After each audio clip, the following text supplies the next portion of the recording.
Let us say hello to Arman Tsarukyan. Hello, Arman, my friend. How are you? Hello. I'm good. How are you? I'm doing really well. Thank you for joining us. It's great to have you, and congratulations on the win. Thank you for inviting. Thank you. What is it like, less than 48 hours removed from the biggest win of your career, all eyes on you against a guy like Beneil? You're a pretty calm, mild-mannered guy, but, I mean, what is life like on a Monday, waking up after accomplishing something like that? After fight, I was more happy than now because now I just understood I I didn't achieve my goal yet, so I gotta work, keep doing, and when I get my goal, then I can be happy. So and I came back to the gym, so can't wait to start to train and to get a new fight Uh, coming up. this reminds me of a famous quote from Kobe Bryant when someone said to him, like, why aren't you more happy? Why aren't you happier after the win in the finals? And he said, the job isn't done. So for you, the job isn't done yet. You'll be happier on the Monday Yeah, when you win the title. sure. Okay. Can I ask you, I said when I was watching it, it happened so quickly. I thought it was the knee that knocked him out, but then we saw the right hand. Did the knee connect at all? No, Not it at was all. like a fake. And if he stayed there on that position, yeah, but uh, he wanted like escape from the knee and forgot about hand. So, but hand was already there, and like it was like we were working a lot on this combination This is an incredible with my combination. coach. To Yeah. see the knee So fake from the right and hand. Wow. yeah, I'm gonna post video probably in a few days what we did on the leg room before fight. So that exactly combination I've been doing all my training camp. So was it something about him and his stance and his style that made you think that this would work?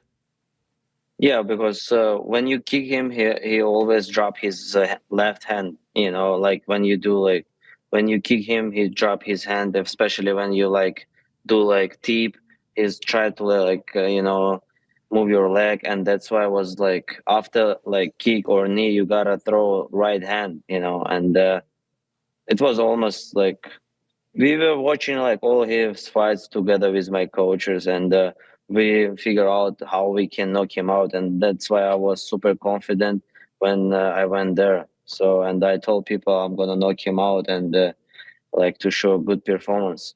But did you think that quickly? Not that quickly, but I Yeah. thought like maybe in the second round, but like was super.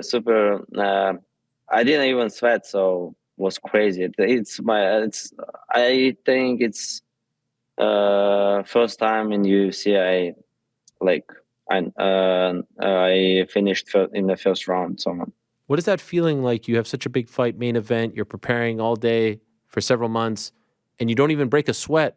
Like when you go back to the locker room, do you do anything just to break the sweat, just to feel like you did some big exercise?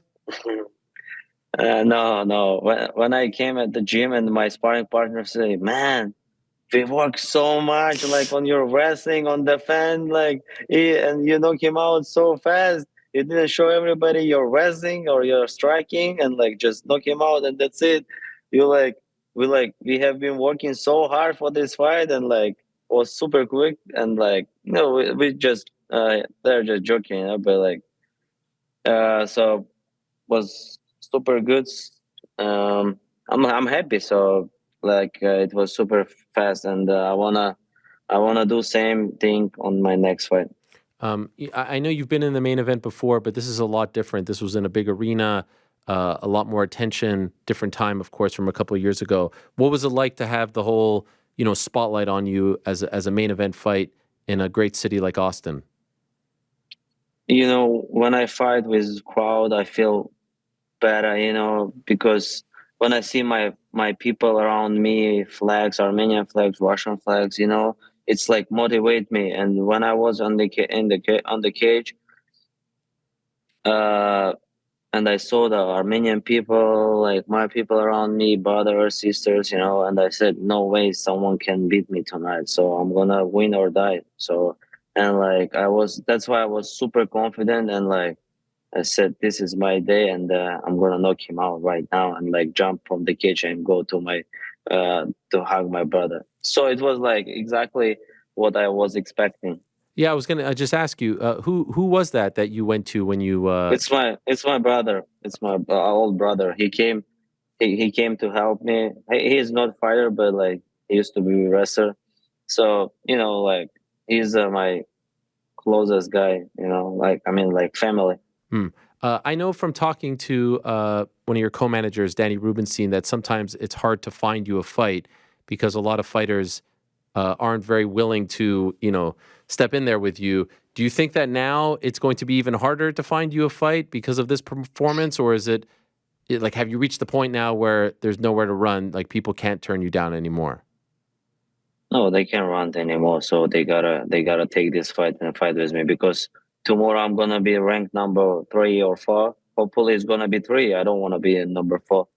And so top 3 lightweight, and like I think it makes sense to fight with me now. And uh, yeah, so I think now it's gonna be easier to find fights for me for my manager. Yeah, that to me is almost like the best thing for you to happen as a result of Saturday. Because no disrespect to Joaquim Silva or Demir's Magulov, now you knock out Beneil Dariush. There's no one can say, "Oh, who have you beaten? What have you done?" Like, "Oh, you're a tough guy, but you haven't earned your stripes anymore." No one can say that. Now you're very much in that title picture. That's the way I feel it. How the best thing that's happened from Saturday. Yeah, it's the same. Like Islam had same situation. He never beat top 5 fighters before when he fought for the title. But hopefully, I already beat number 4. So that's why uh, I'm waiting for the call from my manager and tell like Arman, you're gonna fight for the title. So this is the best case scenario for me. Do you really think you can bypass Charles Oliveira? Why not? Only because it seems like they promised it to Charles. So that's Who promised? the Dana? yeah. I don't know. And maybe you know something different. Maybe you spoke to him on Saturday and you know something different. I don't know. I haven't spoke with them, but for me, it doesn't matter.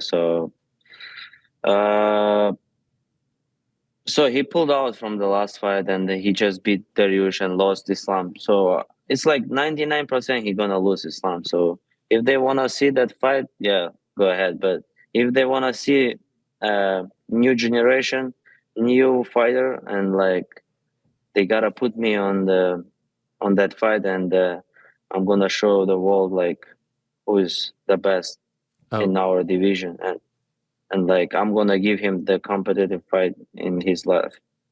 we just spoke to Dan Hooker on the show, and he says there's no way that Islam is going to fight you because you're too tough of a matchup for him. That he'd rather. This is what Dan said, that he'd rather retire than fight someone like you. Do you believe that is true?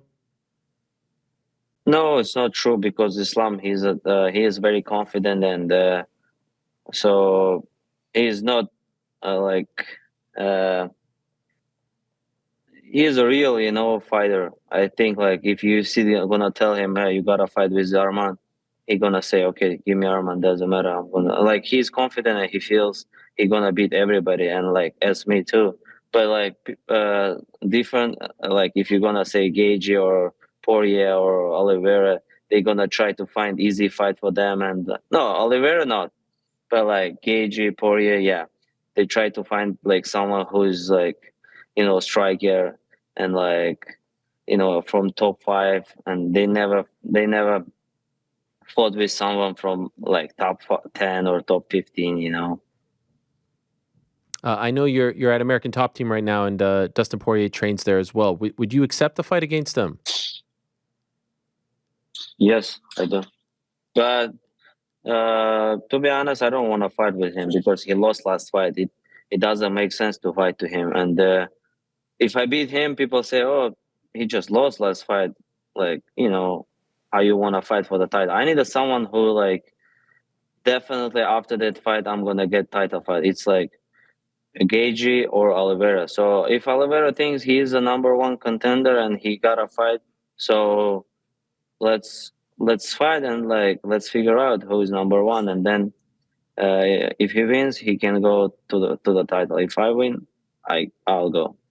But Dustin Poirier is a legend, right? I mean, a win over him is a Yeah, really oh, big deal. definitely. No. He's a legend. He's a. Uh, I mean, like I just respect him. He's a tough fighter, and he won uh title. It was like what's the called that internment or what? Yeah, What's the word that? interim title. Yeah. Yeah, yeah. But anyway, it's a big deal. So he he beat a lot of good people, and he's very good fighter. And like especially to watch his fight, it's always exciting, you know.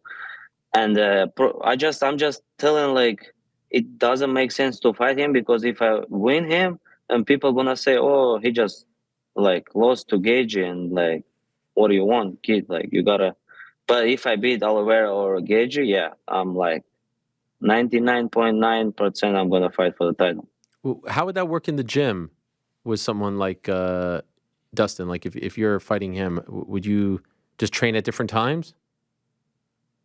No, we're gonna train sometimes, but just American Top Team is a big gym, Okay. and so we have a two cage, and we can train separate. But hopefully, next next next opponent gonna be not him. Yeah. Do you think Justin Gaethje type would take that fight?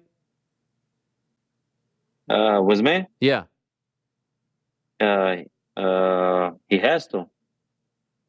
He has to take this fight. Who does he wanna fight? I don't know. I mean, I think he wants to wait for a title shot too. Oh my God! Like how 1 year? I know. Well, he fought in July, but yes, no, I understand. I would like to see you Yeah, fight one one of these year. guys. Yeah, like maybe we can fight for the BMF title. Why not? He can make money, and I can make money. So he's like confident guy. He gotta take this fight, make money, and give me that belt. I wanna get two belts. I understand. Yeah. Why wouldn't you? Could I ask? Last Wednesday, I was doing the show. I was sitting right here when someone tweeted out that they were doing an interview with Bobby Green and something happened, and then we saw the footage of what happened in the hotel. The part that I Yeah. just didn't know was what led to all of that. Why did it happen? It seemed like you were upset about something that he said. Could you just shed some light on why that whole thing happened between you two? Yeah, I saw his interview and like he said like I'm a suck fighter, sucks something like that, like boring. He like when he watch my fights, he's like falling asleep, something like that. But like, Okay. and like he doesn't respect me. He just respect Beneil. You're like, bitch, how you can tell like me you don't respect me? Like how you don't know me even. How you can tell you don't respect me? You just gotta shut your mouth and that's it. Like, and I can't just tell you. I didn't want to touch him. He just like like touch me. That's why I touch him. And I just wanted to tell him like, don't talk shit about me.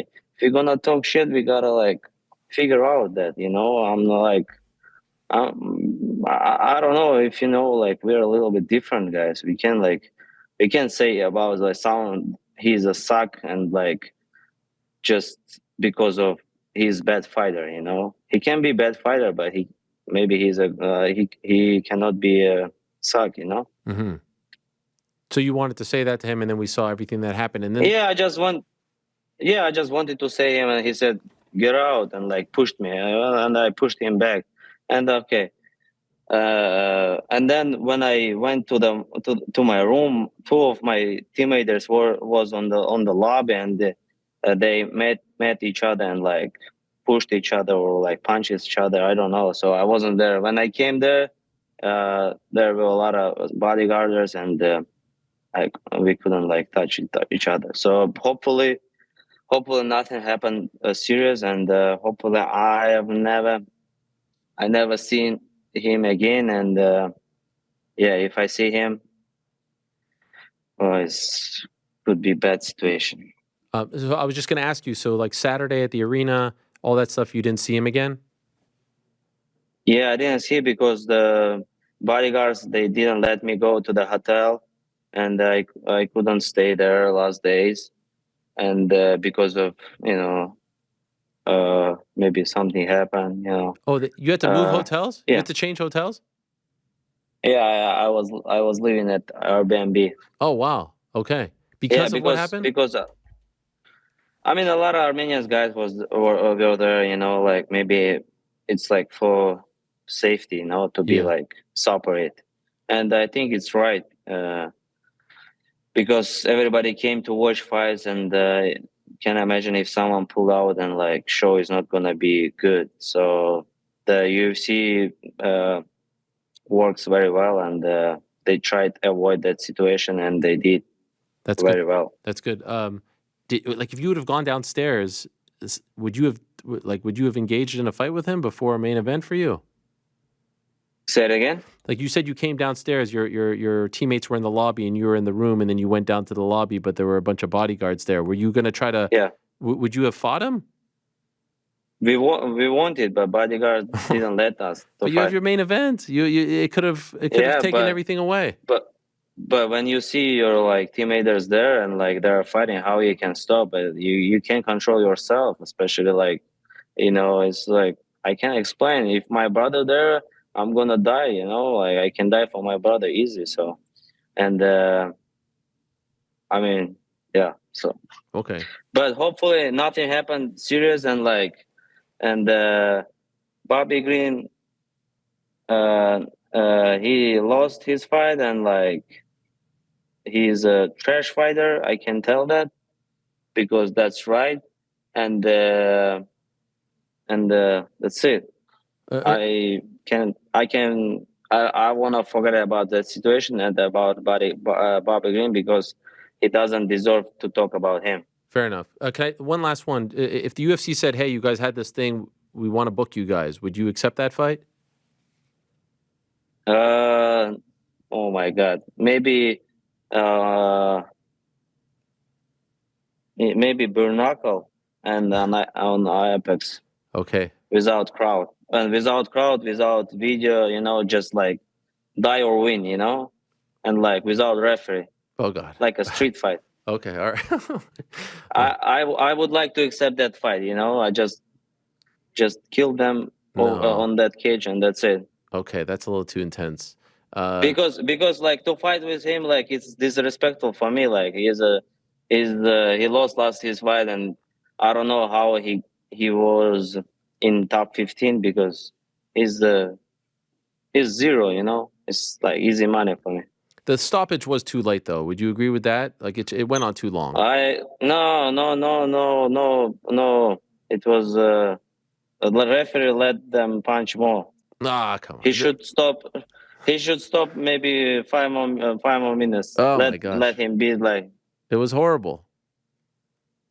Oh, was good. I was happy. You see, when I was when like fight was like done, I was so happy when I went to the cage. I was so happy, and my friend asked me why you were like laughing because like I'm happy. Like Bobby Green fell asleep. Oh man, and then you got the big knockout. So sometimes people don't like to watch the fights. Maybe it helped push Yeah, them. Yeah.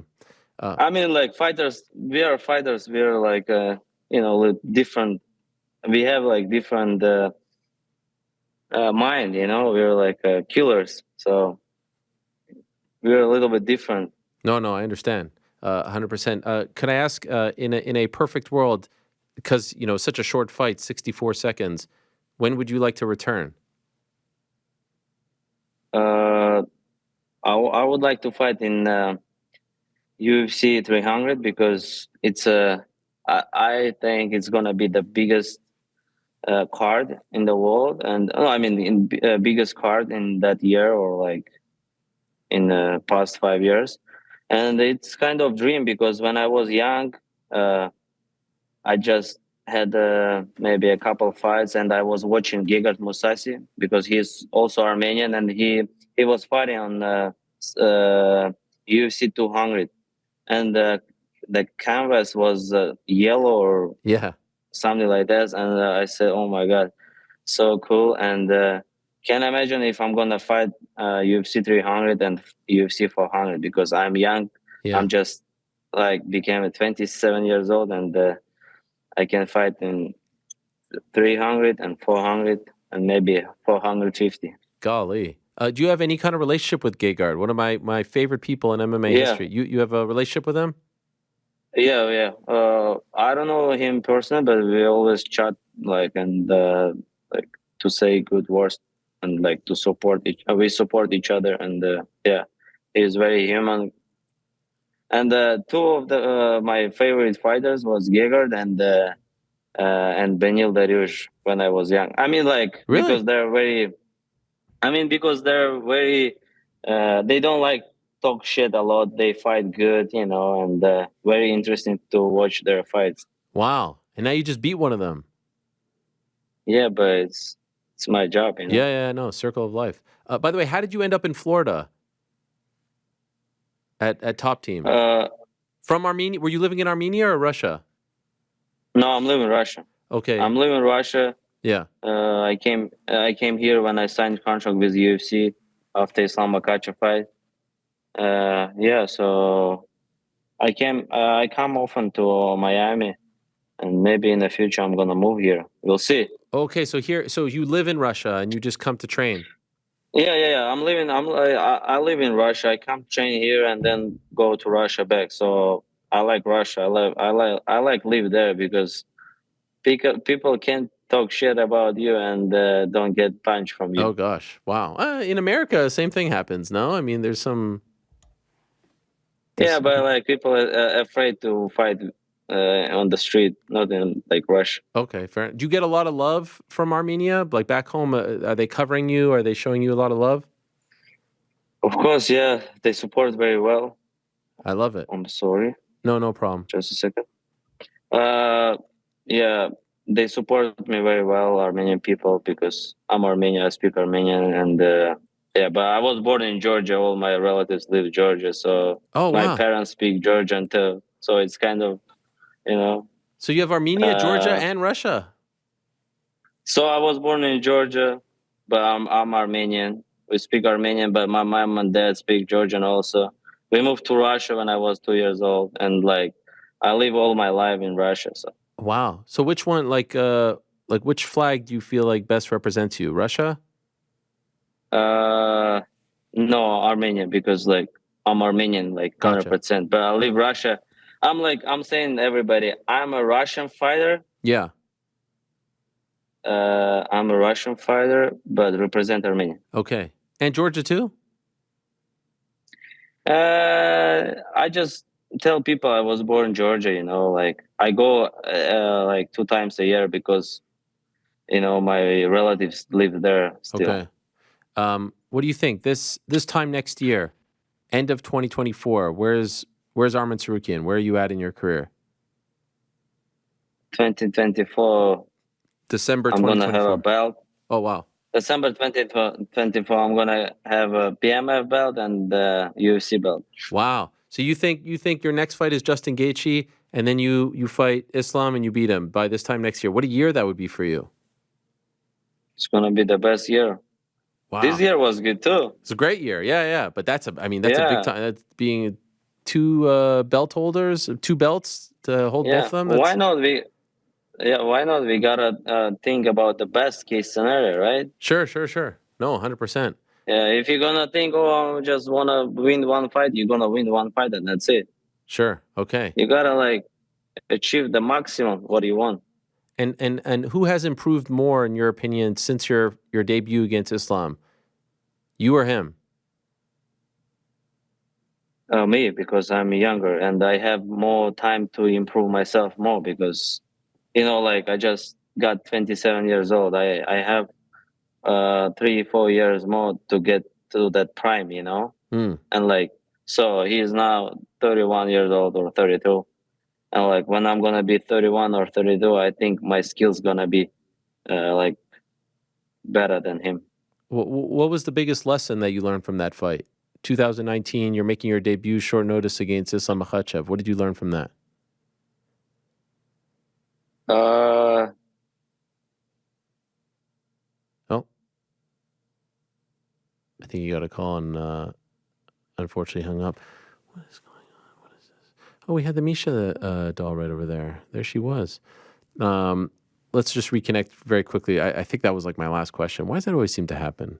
Last question. Tough question. Yeah, it's a tough question. You're right, Frank. He's coming back. All right.